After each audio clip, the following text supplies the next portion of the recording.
بسم الله الرحمن الرحيم سلام الله عليكم ورحمة الله تعالى وبركاته وعن داودياشينا شرفت iyo qiimaha badan meel walba naga daawanaysaan waxaan idin leenahay waqtiga idin qurux badnaado ku soo dhawaada barnaamijyadeena allaba aad noogu barateen maanta waxaan idinka waramayaa waa barnaamijyadii qisooyinka diiniga ah allaba halkan aan idinku soo bandhigayay maanta qisada aan idin wada maxay tahay maxay ka hadlaysaa maxay soo ka faa'iiday doonaa biidnillaahi tacaala halkan ayaad kaga badan doontaan fadlan muuqaalka inaad nala dhammaysato isku day haddii aad nagu cusub tahay subscribe ee muuqaalka sidoo kale haddaad ka heshay barnaamijyadeennana like ta saar sidoo kale ha ka iloobin inaad muuqaalka sii share garayso si dad kale oo tiro badan muuqaaladeena insha allahu tacaala ay u gaaraan waxaan ku soo qaadan doonaa nebi muuse calayhi salaatu wasalaam iyo qisadii dhexmartay qadar oo nebi qaar ka mid ah inuu nebi yahay in kale lagu muransan yahay balse laakiin allahu aclam waxa uu ahaa oo rasmiga barnaamijkeena ayaan gudagalaynaa insha allahu tacaala markuu muuse ku dhahay wiilkii la socday maanta kama caajisi doono ama kama hari doono ilaa meeshii aan rabna aan ka gaarno markaa ay gaareen meeshii ayaa waxay hilmaameen malaay ay wateen markaasaa malaaygii si adiga meel oo badda u dhow ay ahayd bal malaaygii markaasuu meel samaysta waddo ah waddadii ayuu ka dhexbaxo oo ka dhuuntay cunugii marka inuu soo jeeday inuu hurdaya la sheegaa balse laakiin waxay u badan tahay inuu soo jeeday ilan sida uu waramayo markii ay meeshii ay yimaadeen nebi muuse wuxuu ku dhahay wiilkii yaraa ee la socday noo keen qadadeena waxaan la kulannay maanta safarkeena culays badan markaasaa wiilkii ayaa wuxuu leeyahay miyaadan arkin malaaygii inuu baxsaday imana hilmaansanin uu leeyahay shaydaan waxaan ahayn inaan kuu sheego wuxuu waddo ka samaystay badda uu leeyahay si cajiib ah weliba markaasaa wuxuu ku leeyahay qisada araadkeeda ugu dambeyn markii intaas ay marayso ayaa waxa ilaahay uu ku sheegaya qur'aanka inuu helay addoommada ka mid ah oo qadar ah aan siinay raxmo ayuu ilaahay leeyahay xaggeena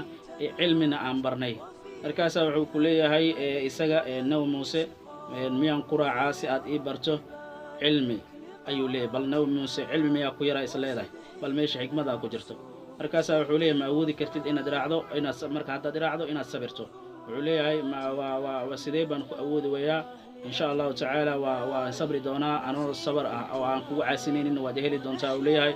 markaasaa wuxuu leeyahay haddaad iraacdo marka ha i weydiin wax shaya ilaa aniga aan kaga warama markaasay tegayaan waxay fuulayaan doontii markay fuulaan doontii ayuu jijibinayaa markaasaa wuxuu leeyahay isla markiiba markay dantii ay ku gaaraan meeshii doonay ay ku tagaan deenta ay jijibiyo ayaa wuxuu ku leeyahay nebi muuse shay adiga waxaad la imaatay oo la inkira markaasaa wuxuu leeyahay qadar soo kuma dhihin hayla hadlin ma awoodi kartid inaad sabirto markaasuu nebi muuse leeyahay ha ii qaban waxaan hilmaamo arrinkaygana culeys ha ka dhigan haddana wax yar way soconayaan markaasaa waxay la kulmayaan wiil yar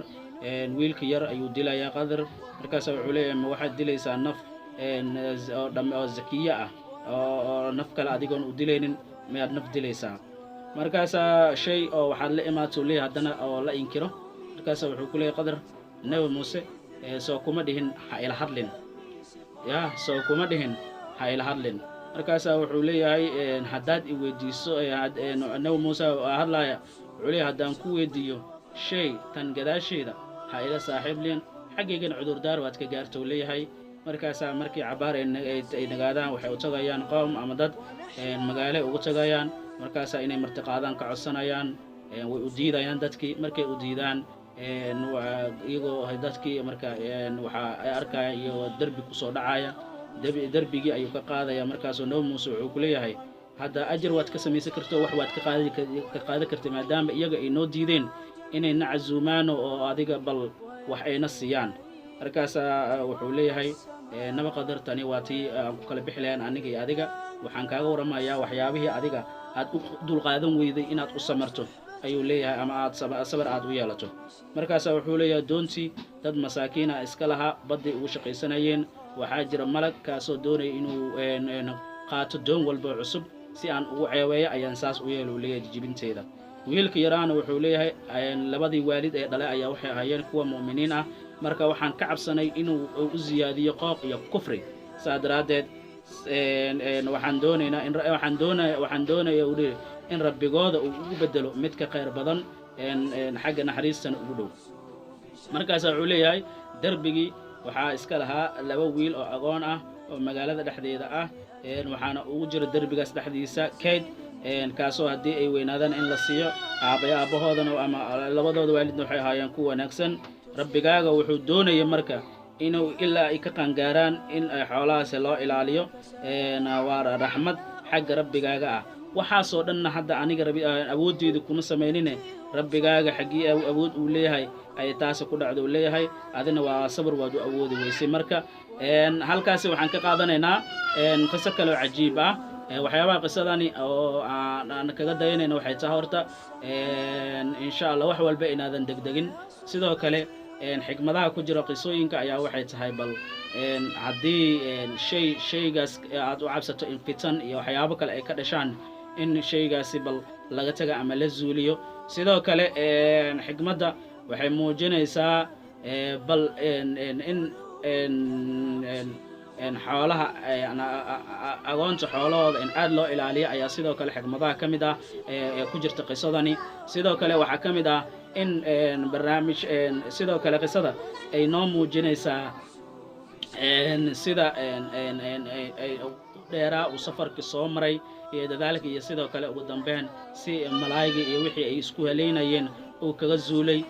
isla markaana sabir badan ay u yeesheen sabirkana sidoo kale shay qaali ah maxaa yeelay as-sabru diyaa sabarku waa iftiin walakin ma xaaka fi nafsik dambigana wixii naftaada ka sugnaado way aad isla mar ahaantaana nafsadaada aad ku celiso xikmadaha inagu soo arooray ayaa ka mid tahay sidoo kale xikmada intaas ka badan ayaa ku jira gudaan barnaamijkeena intaas ayaan ku soo gabagabaynaynaa waa walaalkiin waa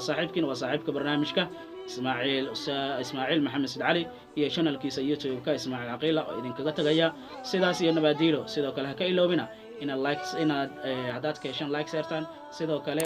in haddii aad nagu cusub tahay inaad subscribe dhahdo sidoo kale ha ka iloobin in aad sii share garayso muuqaalka si meelo kale oo fogfog uu u gaaro biidni illaahi tacaala inta muuqaalkan midkiisa xiga aynu ku kulmi doonno waa saaxiibkiin iyo YouTube-ka Ismaaciil Caqiila oo idinkaga tagaya sidaas iyo nabadiino haddaan dhimanana maxaa inoo balanaa جنة الفردوس الأعلى. السلام الله عليكم ورحمة الله تعالى وبركاته.